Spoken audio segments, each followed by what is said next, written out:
2026년 1월 9일 특세 마지막 날입니다.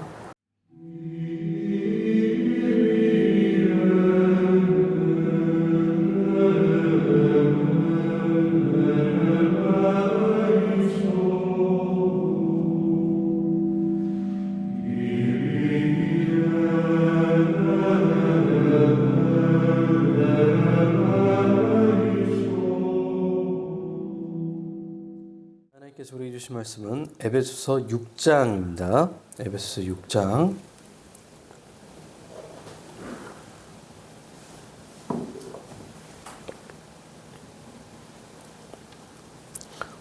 에베소서 6장 10절부터 20절까지입니다. 제가 가진 성경 신약 317페이지입니다. 에베소서 6장 10절부터 20절까지입니다. 저와 여러분이 한 절씩 교독할까요? 끝으로 너희가 주 안에서와 그의 능력으로 강건해지고 마귀의 관계를 능히 대적하기 위하여 하나님의 전신갑주를 입으라. 우리의 씨름은 혈과 육을 상대하는 것이 아니요 통치자들과 권세들과 이 어둠의 세상 주관자들과 하늘에 있는 악한 영들을 상대함이라. 그러므로 하나님의 전신갑주를 취하라. 이는 악한 날에 너희가 능히 대적하고 모든 일을 행한 후에 서기 위함이라. 그런즉 서서 진리로 너희 허리띠를 띠고 의의 호심경을 붙이고 평안의 복음이 준비한 것으로 신을 신고 모든 것 위에 믿음의 방패를 가지고 이로써 능히 악한 자의 모든 불화살을 소멸하고 구원의 투구와 성령의 검 곧 하나님의 말씀을 가지라. 모든 기도와 간구를 하되 항상 성령 안에서 기도하고 이를 위하여 깨어 구하기를 항상 힘쓰며 여러 성도를 위하여 구하라. 또 나를 위하여 구할 것은 내게 말씀을 주사 나로 입을 열어 복음의 비밀을 담대히 알리게 하옵소서 할 것이니. 20절 같이 할까요? 시작. 이를 위하여 내가 쇠사슬에 매인 사신이 된 것은 나로 이 일에 당연히 할 말을 담대하게 하려 하심이라. 아멘.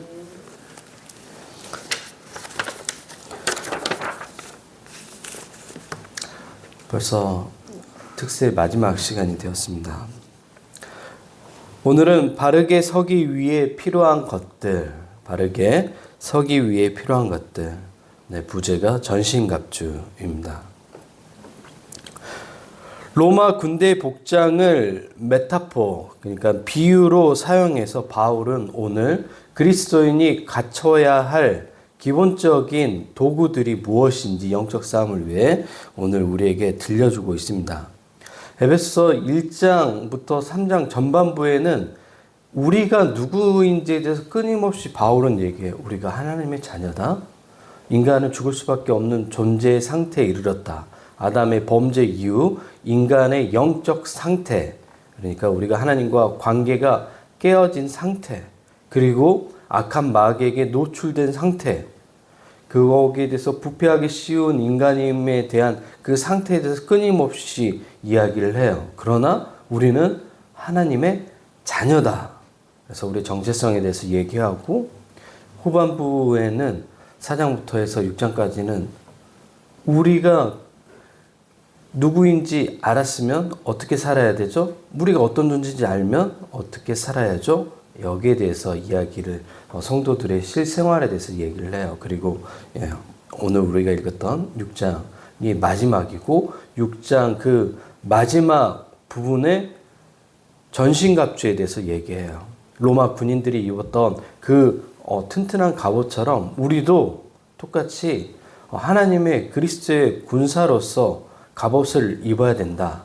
근데 이 갑옷은 로마 군사가 다른 나라를 정복하기 위한 그런 갑옷의 느낌은 아니에요. 이제 바울이 사람들에게 쉽게 설명하기 위해서 그 메타포 비유를 사용하고 있는 겁니다.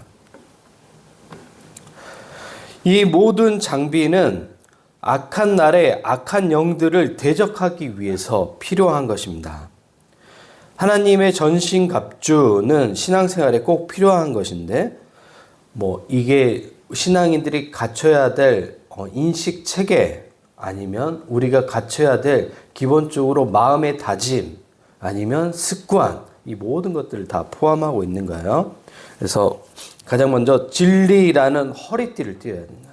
진리 위에 서 있어야 되는 거고, 그 다음에 두 번째가 의의 호심경이에요. 우리는 계속해서 이 하나님의 사랑을 이야기하면서 의를 놓쳐버린 경우가 많아요. 그래서 윤리적인, 도덕적인 타락이 많은 거예요. 항상 이게 중심이 되어야 돼요. 그 이상하게 하나님의 절대 주권을 이야기하는 보수적 교단으로 가면 갈수록 이런 부분들이 약해요. 그래서 목회자들이 타락하는 경우가 굉장히 많아요. 하나님의 사랑을 부각시키면서 하나님의 의를 빼버리는 거예요. 그거는 반쪽짜리 사랑이 되어버려요. 사랑 안에는 정의가 포함이 되어 있습니다. 그래서 의의 호신경은 의라는 것을 기준으로 해가지고 우리 마음에 거울이 있는 거예요. 그래서 끊임없이 자기를 비춰보는 거예요. 요즘 젊은 친구들이 거울 치료 이런 얘기를 많이 하거든요. 다른 게 아니라 누군가 상대방이 하는 행동이 나랑 비슷한 행동이 있어. 그걸 보면서 나도 저렇게 안 좋은 모습의 행동을 하고 있구나 라는 걸 보고 느끼고 내 자신을 바꾸려고 하는 것을 거울 치료라고 해요. 의의 호심경이 그런 거예요. 나의 잘못을 비춰주는 거야. 네. 그래서 의의 호심경이 필요해요. 두 번째로. 세 번째로 평안의 복음의 신발을 신는데 이게 뭐냐면 복음의 신발이래요. 평안의. 그 다음에 믿음의 방패. 그리고 구원이라는 모자를 쓰는 거예요. 투구를. 그리고 성령의 검. 네. 이 모든 것들이 다 뭐하고 관련이 있죠? 하나님과 관계에 관련이 있는 거예요. 진리. 그리고 의의 호심경. 네. 정의예요. 여기에는 의의 호심경이라는 것은. 그 다음에 평안이라는 복음의 신. 믿음의 방패. 구원의 투구. 성령의 검. 다 하나님과 관계 안에 있잖아요. 그래서 하나님과 동행할 때 전신갑주를 우리가 취할 수 있게 되는 거예요. 그리고 이 싸움은 어떤 싸움이죠? 로마가 다른 나라를 쳐들어가서 짓밟는 싸움이 아니라 거룩함을 지키는 싸움이에요. 놀랍게도. 우리의 싸움은 쟁취하는 룰이 아니에요. 뭔가 가지기 위한 룰이 아니고 정복하기 위한 룰의 싸움이 아니에요. 오히려 반대로 하나님 자녀라는 정체성을 지키는 싸움인 거야. 그 정체성을 지키고 이 땅 가운데서 살아가는 싸움인 거야. 그것을 뭐라고 했냐면 우리는 거룩이라고 얘기해요. 그래서 성도라고 얘기하잖아요. 거룩한 무리들. 네. 그 싸움을 하는 거예요. 우리는 거룩함을 지키는 싸움을. 근데 오늘날 많은 사람들이 이 기본적인 싸움에서 다 무너져 내려버리죠. 그래서 거룩한 무리라는 게 상상조차 안 돼요, 이제는. 기독교인? 그러면 사람들이 이런 것들을 연결하지 않아요, 절대로. 그래서, 세상에서도 많이 가졌는데 또 거기다가 하나님 이용해서 더 많이 가지려는 사람, 이런, 존재로 기독교인을 규정하는 시대에 우리가 살고 있죠. 그만큼 우리가 기본적인 것들을 다 놓치고 잘못된 방향으로 가고 있는 겁니다. 우리가 타락이라고 말하는 경우는 우리가 하나님의 자녀라는 자리와 존재를 망각하고 세상의 방식으로 살아가고 있다는 거야. 그러니까 우리가 주변에서 타락했다, 변질되었다라고 하는 게 뭐라고요? 하나님 자녀라는 정체성을 잃어버린 거야. 우리가 어떤 존재라고 했죠? 예수 그리스도께서 우리를 위하여 십자가에서 모든 걸 다 맞바꾼 존재인 거예요. 그래서 값비싼 존재인 거예요. 값비싼. 우리는 그 값비싼 은혜를 경험한 존재인 거예요. 늘 타협을 가장 현명한 변명으로 위장되어 있는 그 모습을 우리는 잘 속아 넘어가 버려요. 그래서 가장 많이 하는 게 타협이고 화려한 변명들을 늘어놓는 것들을 들어야 돼요. 어제도 얘기했지만 목사님 사이에서 가장 절망되는 새해 소식은 박영선 목사님의 일탈이에요. 일탈. 네. 너무 안타까워요. 뭐 내용을 굳이 얘기하지는 않겠습니다. 근데 그 비루한 타협의 이야기를 변명의 말들을 들었을 때 어때요? 목회자들이 더 절망하는 거예요. 차라리 내가 잘못 판단하고 미안합니다라고 사과했으면 덜 상처받았고 젊은 사람들 표현으로 마음에 긁힘이 없었을 텐데 그 비루한 변명들을 하는 거예요. 강남이고 그래서 100억이 필요하고 이런 얘기들을 하니까 더 상처가 되는 거예요. 교회 개척하는데 무슨 100억이 사업해요? 100억이 필요하게? 그리고 그게 평균의 삶처럼 이야기해버리잖아요. 일반 목회자들은 1억도 없어서 개척하면 지하로 내려가서 몇 천만 원짜리 월세 건물 얻고 그것도 돈이 없으니까 처음에 시작이 얼마나 허름해요. 반지하 같은 데서 월세 내고 살아가고 그게 평균의 삶인 거예요. 목회자들의. 근데 무슨 100억이 필요하다고 교회에 얘기하고 그런 이야기들이 변명이 어때요? 들었을 때 너무 비루하고 너무 초라해 보이지 않나요? 근데 우리가 타협할 때 그렇게 해요. 그게 어떻게 보면 우리 모습이에요. 우리가 거룩함을 지키지 못하는 세상에서 싸움을 살아가면서 사람들은 그렇게 변명하는 거예요. 자기가 변명할 때는 모르죠. 근데 타인이 변명하는 걸 들을 때 어때요? 정말 왜 저렇게 구질구질하게까지 이야기하고 할까? 그냥 잘못했다고 차라리 얘기하고 잘못 생각했다고 얘기하고 하면 좋을 텐데 근데 우리 모습인 거예요. 결국 저의 모습이고 여러분의 모습입니다.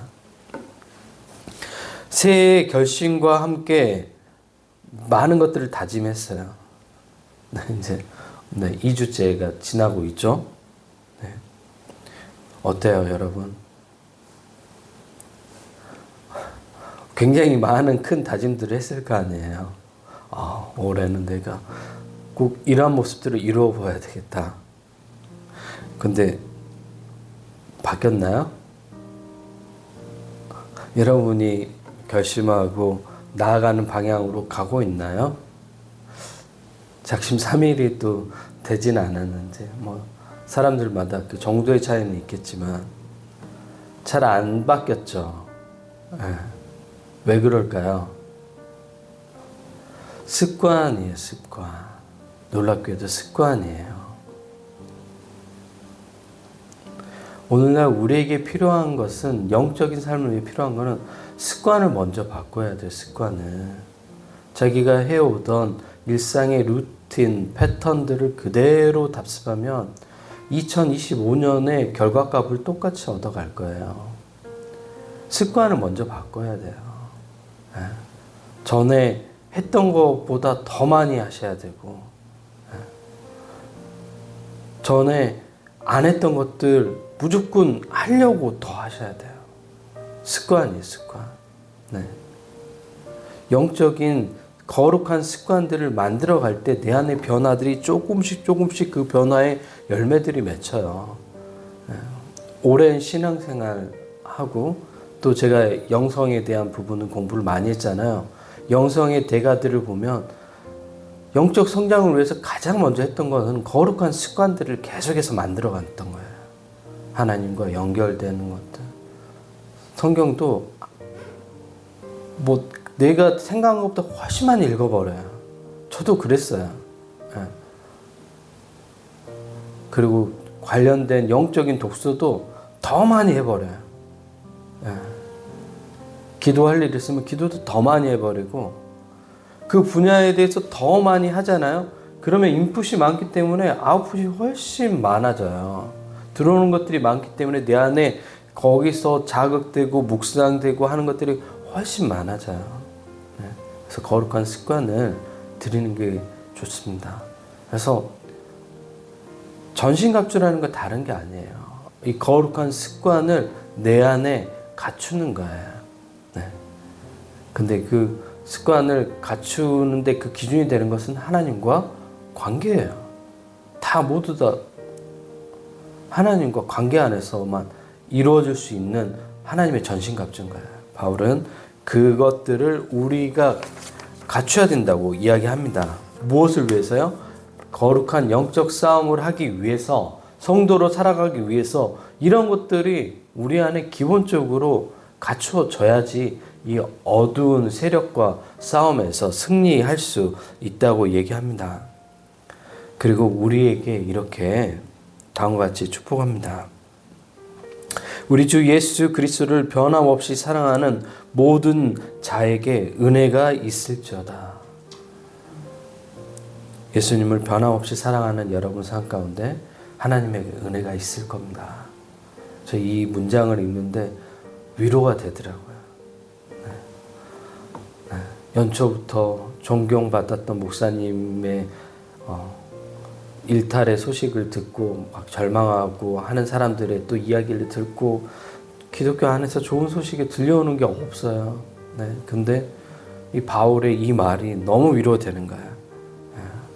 예수 그리스도를 변함없이 사랑하는 모든 자에게 은혜가 있을지어다.